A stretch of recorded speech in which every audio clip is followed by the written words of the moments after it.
He was a billionaire who lost something very important. It could have cost him everything, but a poor female construction worker found it and gave it back without knowing who he was. Why would someone that poor return something so valuable? And how did that one act change both their lives forever? Sit back and find out as we dive into the story of how a billionaire fell in love with a female construction worker who helped him in distress. In the heart of Legagos lived a young woman named Caroline. She was just 24 years old, but had the eyes of someone who had seen too much. Every day before the sun fully came out, she tied a scarf over her rough hair, wore her torn boots, and walked to the dusty construction site down the road. Caroline was not just any worker. She carried blocks on her head, mixed cement with shovel, and pushed wheelbarrows full of sand without a single complaint. Caroline would sweat under the hot sun, earning money the hard way. Life had never been fair to her.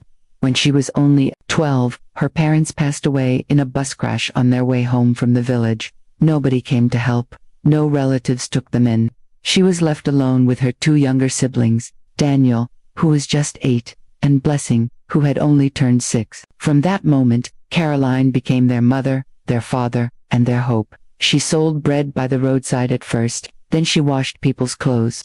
When that wasn't enough, she begged a mason to teach her how to work at a building site, and that was how she started carrying blocks to survive. But no matter how hard things got, she never complained. Sometimes, when her hands were shaking from too much work, she would sit on the edge of the building, look up at the sky, and whisper, "One day, things will change." Little did she know, change was closer than she thought. Not too far away in the same city lived a young billionaire named Vincent. He was 30 years old, tall, calm, and very private. His face was always on magazines. His name was on billboards. He owned 2 big real estate companies, one in Nigeria and the other in the United States. Everyone talked about how rich he was. But there was something people didn't know about Vincent. He didn't like noise. He didn't go to clubs. He didn't trust fake smiles. Vincent was born into wealth, but he was not proud. His mother, a kind woman with soft eyes, always told him, "Respect everyone, no matter how small they look. True wealth is how you treat others." And he listened. Yet even with all his money, cars, and houses, something was missing. Vincent had never found the right woman to love. Many women came into his life, beautiful, rich, well-dressed, but something always felt wrong. They acted like love, but it smelled like greed. He would always say he wanted a genuine woman, a woman with virtue, not one who loves my pocket, but one who understands pain, one who sees me, not just what I have. But what Vincent didn't know was that that woman was very close. Fate was already writing their story, and very soon their 2 worlds, so different, so far apart, were about to collide, but not in a way anyone could ever expect. After more than 10 years of living and working in the United States, Vincent decided to return to Nigeria. He didn't come back to show off. He came back for vacation. He wanted to quiet months to rest, check on some of the land he owned in different parts of the city, and enjoy simple moments. In the morning, Vincent woke up feeling light. He decided to go shopping and also inspect one of his properties. He wore a plain green t-shirt, jeans, and a face cap. No suit, no flashy cars, just him and one of his regular black SUVs. "I just want to breathe today," he said as he picked up his car keys. He drove himself to a nearby supermarket not far from the land he planned to inspect. Inside the supermarket, Vincent picked a few snacks, drinks, toothpaste, and other important items. He smiled at the cashier, paid for everything, and carefully slipped his black wallet into his back pocket. But as he walked toward his car, something fell. He didn't notice. It was his wallet. That wallet held everything: his U.S. driver's license, 2 foreign credit cards, his Nigerian ID, business cards, and over $2,000 in cash. When he got into his car, he felt so calm. He even opened a bottle of water and drank slowly before starting the engine. He had no idea what he had just lost. It was about to be shaken. That same morning, Caroline was walking to the construction site, but she had woken up feeling a bit hungry, so she decided to pass by the supermarket to get a soft drink and snacks. She counted the money in her bag twice to be sure it was enough. After buying what she needed, she stepped out of the supermarket quietly. But something caught her eye, near the vehicle parking area of the supermarket. A black wallet. She paused. She looked around. Nobody seemed to be searching for anything. She stepped closer. bent down slowly, and picked it up. It felt heavy. She looked inside and saw a lot of foreign money, business cards, and some documents. Caroline's eyes widened. Ah, who left his wallet here? She said softly. She took a step back, opened the wallet properly, and saw business cards. She picked one, and tried to read the number, but it had an international code. There was no contact, and no Nigerian number was listed. She tried to call the foreign number, but it wasn't connecting. For a moment, she looked around again. Nobody had returned to look for anything. She could have walked away. No one would have known. But something in her heart said no. She walked back into the supermarket and went straight to the cashier. "Excuse me," she said. "I found this wallet outside around the parking area. I think it might have fallen out of someone's pocket." The cashier looked surprised. "You mean someone lost this kind of wallet?" the cashier said. Caroline nodded. "Yes, please give it to security. When the owner comes, please return it to him." The cashier stared at her. "You're a nice person, thank you." She handed the wallet over to the cashier and walked out. At the petrol station, not far from the supermarket, Vincent pulled over and got out of his car. The attendant walked up to him with a smile. "Good morning, sir. Is it full tank?" the young man asked. "Yes, please," Vincent said.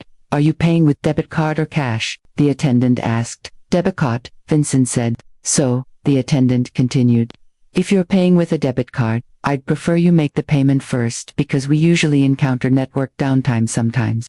Then Vincent replied, "Sure, that's okay." Then Vincent reached into his back pocket where he always kept his wallet, but it was empty. He paused, then he checked his other pocket. Nothing. He opened the car door and searched the front seat under the dashboard between the chairs. Still nothing. He moved to the back seat and looked through his bag, his file folder. Still nothing. His heart started beating fast. "My wallet," he said under his breath, his face slowly changing. "Where's my wallet?" He looked at the pump attendant. "Please give me 1 minute." Vincent jumped into the driver's seat and drove off immediately. As he drove back toward the supermarket, he whispered to himself, "Please, God, let it be there. Let me find my wallet there." That wallet had everything. Important business cards, his U.S. driver's license, and other important ID cards. Minutes later, he pulled into the supermarket and stepped out fast. He walked straight to the cashier at the counter and said, "Excuse me please, I was here about an hour ago. I think I lost my wallet. Did anyone see it?" The cashier looked at him closely. "You're the man who bought snacks, right?" "Yes, that's me," Vincent said, trying to stay calm. The cashier nodded. "Yes, a young lady found a wallet just minutes after you left. She returned it to our head of security." Vincent sighed in deep relief. "Thank God. Can I speak with him?" "Let me call him," the cashier said. She stepped out to call the security officer and came back with a tall man wearing a dark blue uniform and a tag that read, "Mr. Amos." "Good evening, sir," the man greeted. "Good evening," Vincent replied. "I lost my wallet this morning. I was here to buy some items.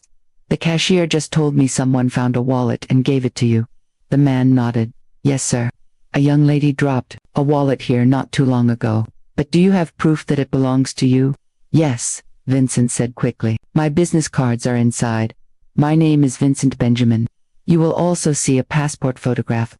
The security officer opened the small drawer beside the counter and brought out the black wallet. He opened it and saw the business cards and the photo. He looked back at Vincent. "You're correct. This is yours." He handed the wallet over. Vincent opened it slowly, one side at a time.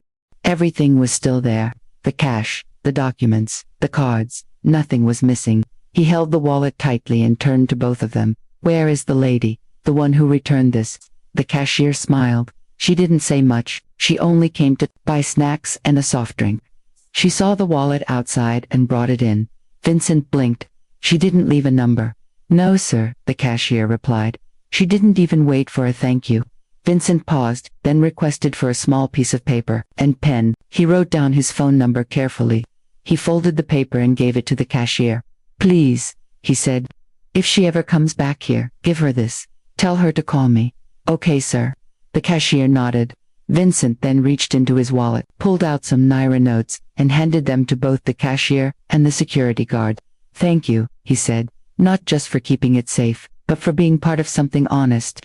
They both thanked him with big smiles, but as Vincent walked back to his car, He looked around the premises, hoping to see the lady who was so kind and honest enough to return his wallet. She was gone, but something in his heart told him this wasn't the last time they would meet. That night, Vincent lay wide awake in his large bedroom. The lights were off, but his eyes were open. He turned from side to side, but sleep refused to come. His thoughts kept going back to the kind young woman at the supermarket, the one who returned his wallet without taking a single thing. He placed his hand on his chest and stared at the ceiling. Wow, she has proven that there are still honest people out there, he whispered to himself. She saw that money and she didn't touch it. He sat up on his bed and shook his head slowly. I don't even know her name, he said softly. I wish she had left a number. I wish I could thank her myself. I hope she comes back, he said. She truly deserves to be rewarded. People like her are rare, so rare. 3 weeks later, Caroline returned to the same supermarket. She had finally saved a little money and wanted to buy some groceries for herself and her younger siblings, Daniel and Blessing. As Caroline pushed a shopping trolley through the entrance, she looked tired but focused. She didn't notice the cashier by the counter waving at her. Excuse me, Ma, the cashier called. Caroline kept walking. Ma, excuse me. Still no answer. But then someone tapped Caroline's arm and whispered, Hello, the cashier is calling you. Caroline turned back slowly. The cashier quickly came forward with a small smile. Good afternoon, Ma, she said kindly. I'm sorry for disturbing you, but someone asked me to give you this. She handed over a folded piece of paper. Caroline blinked in surprise. Who gave you this? She asked. The cashier's smile grew. The man whose wallet you returned weeks ago, he said. If you ever came back, I should give this to you. Caroline froze. Her fingers tightened slightly on the paper. She looked down at it. There was a phone number written on the paper. Her heart beat faster. She didn't expect anything. Not after 3 weeks had passed. She had forgotten about it even. Oh, okay. Thank you, she said softly.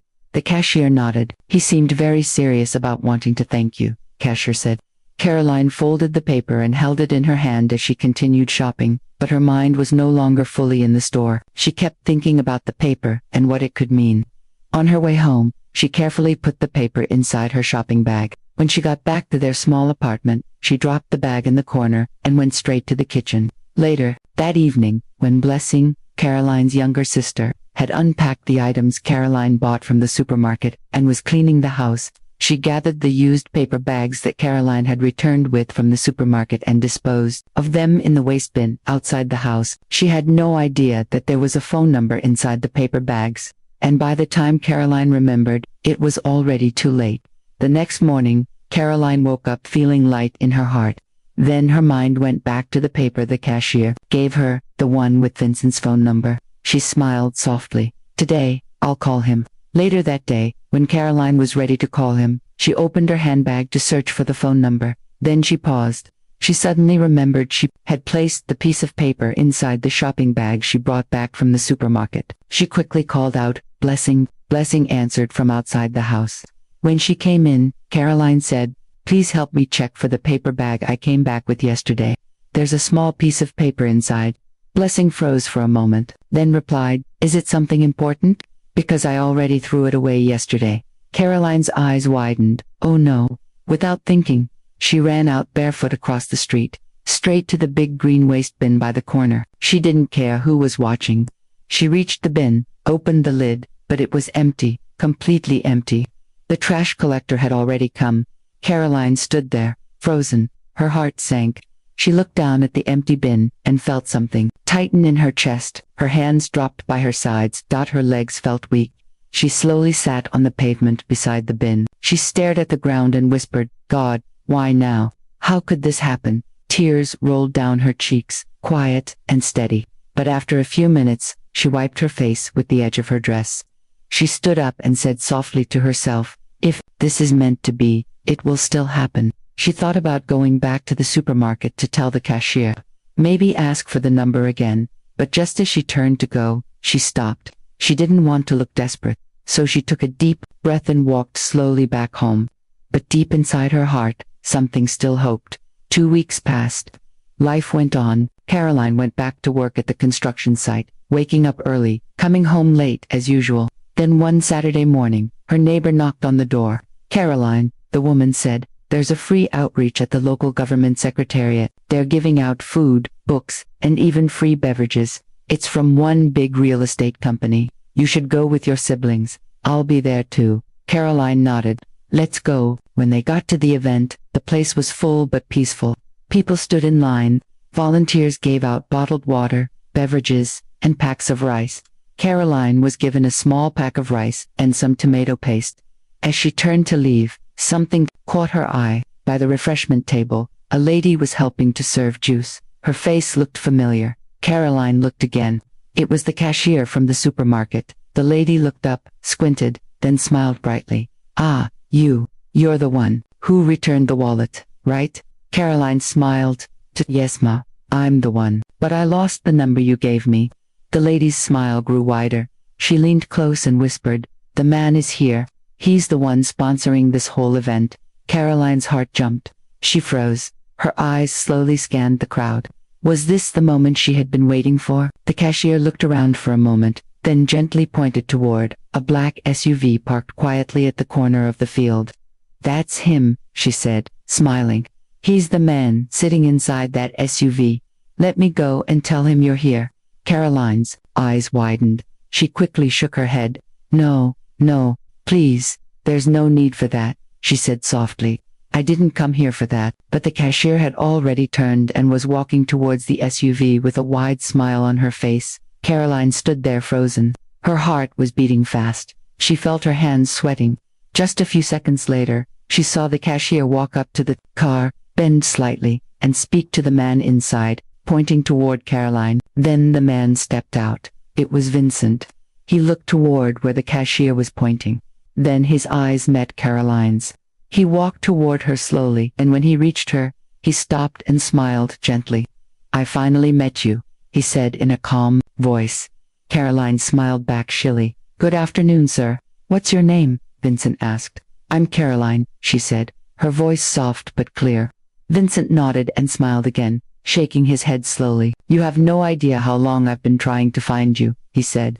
Caroline looked at the ground, then replied, I lost the number the cashier gave me. I kept it in a bag, but my siblings threw it away. Vincent smiled lightly. I'm sorry about that, but maybe today wasn't a mistake. Maybe we were meant to meet here. He looked at her kindly. How did you hear about this event? Caroline replied, a neighbor told me, so I decided to come. Asterisk, that's nice. I'm really glad you came. Then, he brought out his phone and held it out to her. Please type your number here, he said. Caroline took the phone with both hands and carefully typed in her number. Then he gave her a missed call right away so she could save it. Please call me when you get home, Vincent said gently. Caroline smiled brightly. Okay, sir, she replied, her voice full of joy. Before leaving, Vincent reached into his car and brought out a small brown envelope. He handed it to her quietly. Just a little something, he said. Use it for your groceries. Caroline's eyes filled with gratitude. She held the envelope close to her chest. Thank you, sir. God bless you, she said. Vincent smiled again, nodded, then turned back toward the group of organizers nearby. Caroline turned and began to walk toward the main road. She got to the bus stop, waited for a few minutes, then a small yellow bus going to her area arrived. As Caroline got into the bus, she squeezed into a small space near the back. The bus was already full and the noise of traffic filled the air. She sat down quickly, placing her handbag on her lap. A few minutes into the ride, the bus began to slow down. They had reached her bus stop. Caroline hurriedly opened her handbag to bring out money to pay the driver. But right on top of the money was her phone. Without thinking, she lifted the phone and placed it gently on her lap so she could reach the cash underneath. The driver then shouted, Madam, where's the money? Please step down. You're delaying me. Caroline grabbed the money, handed it over, and then quickly picked up her bag and the pack of rice she got from the event.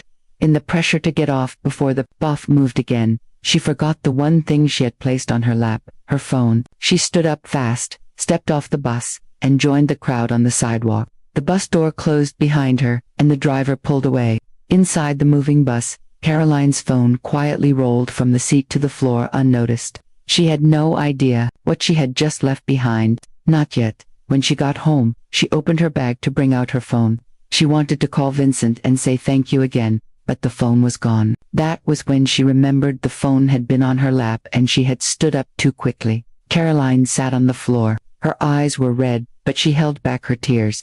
She closed her eyes and whispered with a quiet voice, "God, you are faithful." Even with the pain in her heart, she still believed.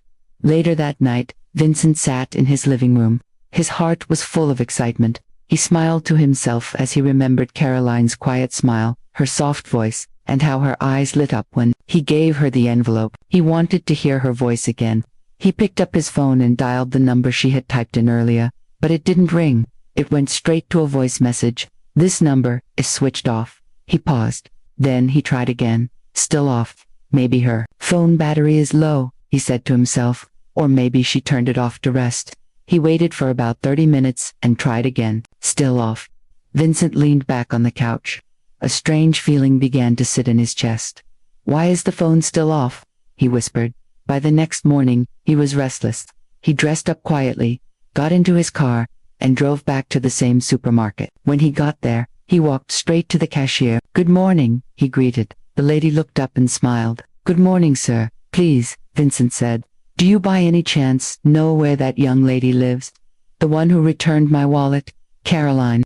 The cashier paused, then shook her head. "No, sir. She never told us where she stays. She only came to shop and left." Vincent's shoulders dropped a little. He nodded slowly and forced a smile. "All right, thank you." As he walked back to his car, his mind was full of questions. Did she block me? Did something happen to her? He didn't know what to think. He sat inside his car for a few minutes, silent, staring through the windshield, then he started the engine and drove back home. 2 days later, Vincent decided to visit a relative. He thought it might help him clear his mind. While driving along a quiet street not too far from the outskirts of town, something caught Vincent's eye. An elderly woman was sitting beside a small wooden stall. Her head leaned against the dusty wall, her legs stretched out on the floor. A few bananas sat on the table. At first glance, she looked like someone he had seen before. He slowed down, a little eye still on her. As he drove closer, his eyes locked on her face, his chest tightened. He looked again, now more certain. "Yes, that's her," he whispered. Vincent gently pulled over by the side of the road, turned off the engine, and stepped out quietly. He walked over slowly, watching her closely. Then his heart skipped. He knew her. Vincent stepped closer and called out gently, "Mommy." The old woman woke up quickly. She looked frightened. She was Vincent's childhood nanny. "Please, who are you?" she asked, her voice weak. Vincent smiled softly. "It's me, Vincent, the son of Benjamin, the husband of Isabella." The woman's eyes widened. She stood still for a moment, searching his face. Then she covered her mouth with both hands. "Benjamin," she asked. "Your father is Benjamin, and your mother, Isabella." Vincent nodded. "Yes, Ma." The woman gave a small cry of joy and hugged him tightly. "My son," she said, "you've grown so much. I used to carry you on my back. I worked for your parents many years ago. Ah, God is wonderful." Vincent smiled and held her hands. "Mommy, what are you doing here? Why are you sleeping outside?" The old woman sighed and looked away. "It's a long story, my son." Vincent didn't need to hear more. He gently held her arm. "Come, let me take you home." Without hesitation, she followed him. He helped her into his car, and they drove off quietly. When they got to his house, he gave her a warm room to sleep in, fresh clothes, and food. The next morning, Vincent walked into her room and greeted her with a smile. "Good morning, Mommy," he said. The old woman sat up slowly and looked at him with tears in her eyes. "Good morning, my son," she replied. Vincent quickly came closer and used a handkerchief to wipe her tears, but her voice broke as she spoke. "My son, God will bless you. You don't know what you've done. You've taken me away from shame and begging." Those words cut deep. Vincent looked at her and said in a calm, firm voice, "You will never beg again," and he meant it with all his heart. Then Vincent led the old woman to the sitting room. He gave her a warm tea, and then sat across from her and asked gently, "Mommy, why were you lying by the roadside? What really happened?" The old woman sighed deeply. Her eyes looked far away like she was seeing old memories. "My son," she began slowly, "after your daddy and mommy relocated to the USA, they gave me some money. I was so happy. I used it to start a small business. I began selling food items in a local market. I also rented a small apartment." Vincent listened quietly, nodding as she spoke. Things were going fine at first, she continued. But years later, the business started going down. Food prices went up. People were not buying like before.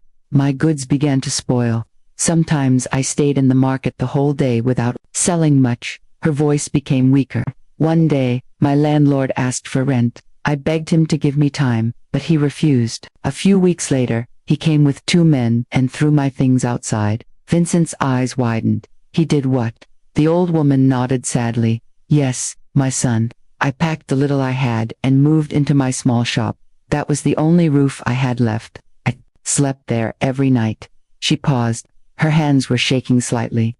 Then one night, around midnight, I was sleeping on the floor of the shop. Suddenly, 5 men broke in. They kicked the door open. I tried to scream, but one of them pointed a gun at me. They stole every money I had made that month. They took my phone and the most expensive of the food items. Vincent was already leaning forward, both hands tightly folded. She continued. The next month, the owner of the shop came and said, "If you don't pay rent, leave." I cried. I begged her, but she locked the shop and sent me out. Tears slowly rolled down Vincent's cheeks. He covered his mouth and looked away, trying to stay strong. "Mummy," he whispered, "all this happened to you." The old woman nodded. Her lips trembled. The pain in Vincent's heart was heavy. He couldn't speak. He couldn't move. All he could do was sit there and stare into the air. After the long, painful talk with the old woman, Vincent went into his study and sat quietly for a few minutes. Then he picked up his phone and dialed a number. It was his site engineer. "Hello, sir," the engineer answered. "Good morning," Vincent said calmly. "I have a special job for you." "I am listening, sir." "I want you to build a 4-bedroom house," Vincent said.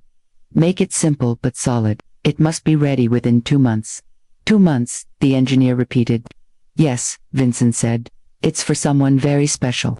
She's moving in once it's done." The engineer paused, then replied, "All right, sir, consider it done." Construction began the next week. Brick by brick, the house started rising. It was located not too far from the quiet part of Lakey, peaceful and safe. Weeks passed, and one sunny afternoon, Vincent decided to visit the site. He wanted to see how far the work had gone. He arrived in his black SUV, stepped out slowly, and looked around. The structure was halfway done. The roof was not yet in place, but the walls were already standing tall. As Vincent walked closer to the building, something caught his eye. A young woman, wearing a dusty scarf and a long old t-shirt, walked past with a heavy block on her head. She was focused, not looking anywhere else. But her face looked familiar. Vincent paused, his heart beat a little faster. He squinted his eyes and whispered to himself, "Wait, could that be her?" He took a step forward, then another. The lady came closer, still carrying the block. Sweat rolled down her face. Her hands were covered in cement.